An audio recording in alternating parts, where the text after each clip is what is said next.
Welcome back. I'm Dr. Joanette, longevity expert and also a professor of medicine. In today's recipe, we are making a keto lasagna. This lasagna only has 6 grams per generous serving of lasagna, and you are going to be surprised what we are substituting the noodles, the lasagna noodles, in this delicious lasagna. So let's get cooking.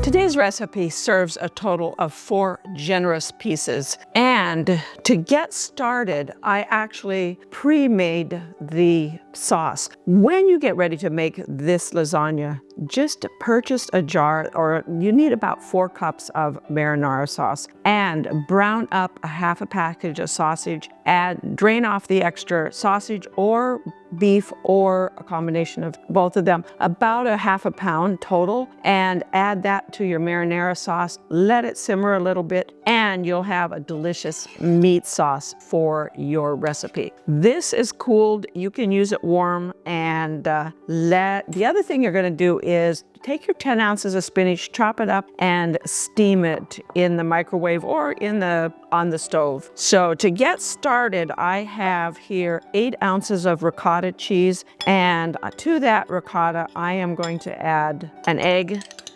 and some seasoning, probably about a couple of teaspoons. We're going to mix that all up. Probably would have worked better with a spoon, but this is working. Want to get that all nice and smooth. That looks beautiful. Your spinach is optional, but delicious, and it helps add some extra antioxidants and vitamins, as well as a little bit of iron, actually. So to our lasagna container, and this is the equivalent of about a 9 by 9 container. I like this one because it's nice and deep. For when you're making lasagna, I love a nice piece of lasagna. And I'm adding some marinara sauce to the bottom of that container. Just a nice coating on the bottom there. And next, we're going to add our lasagna noodle substitute, which is sliced either chicken or turkey breast. You can use a couple of options for this. You can buy it from the deli, just get the nitrate-free turkey breast, have them slice it a little on the thick side, or roast up a turkey breast and slice it yourself, or buy a rotisserie chicken and just slice the breast of the rotisserie chicken. And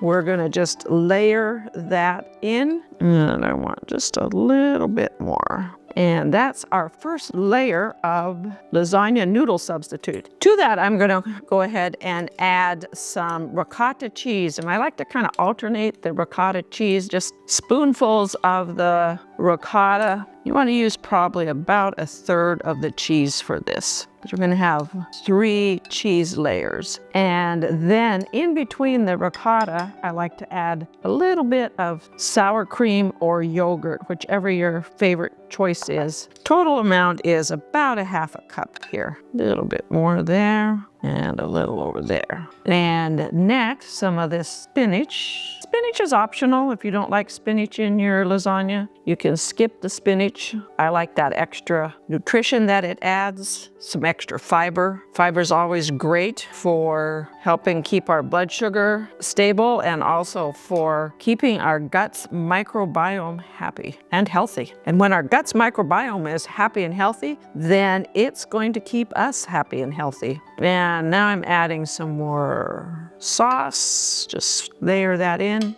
And some nice generous amount of mozzarella cheese. We're going to use about a total of, I think probably about a total of a couple of cups of mozzarella. And then we're ready for our next layer.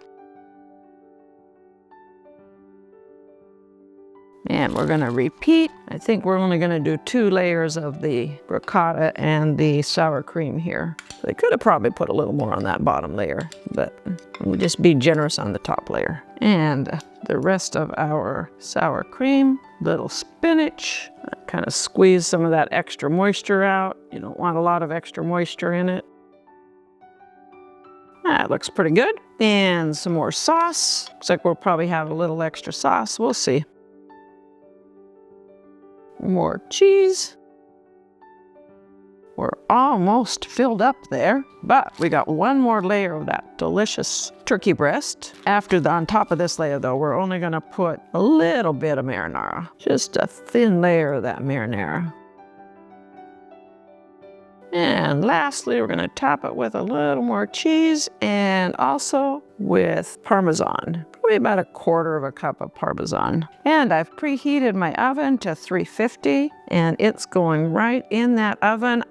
Sometimes it's so full, it's gonna probably bake over by a little bit. So I'll put a little pan or something underneath it so you don't end up with all kinds of melted cheese in the bottom of your oven. Let's get it in the oven and bake it. I'm gonna bake it for about an hour. I'm gonna cover it for the first 45 minutes of the baking, and then I'll uncover it and let that cheese on top brown up. I sometimes will add even a little extra cheese at the end there when I'm getting ready to brown it up, because I love having that nice thick layer of cheese on top. Into the oven. I'm baking it in my toaster oven actually to save on electricity.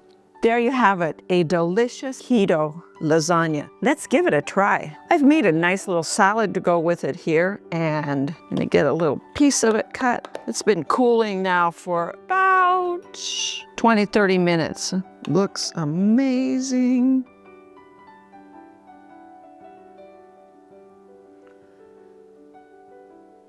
That is delicious. I wouldn't even know that it did not have pasta noodles in it. You can barely tell the difference between the turkey and the pasta noodles. It's tender, it's moist, it's delicious, and it has all the flavors of your classic lasagna. Thank you for joining me today, and for more keto-friendly, healthy, delicious recipes that you can enjoy all year long, go to my website at growwithdrjoanette.com. Not only do I have recipes there, but I also have a lot of information there that will help you live a long, healthy, and vibrant life. We'll see you next time on the Dr. Joanette channel.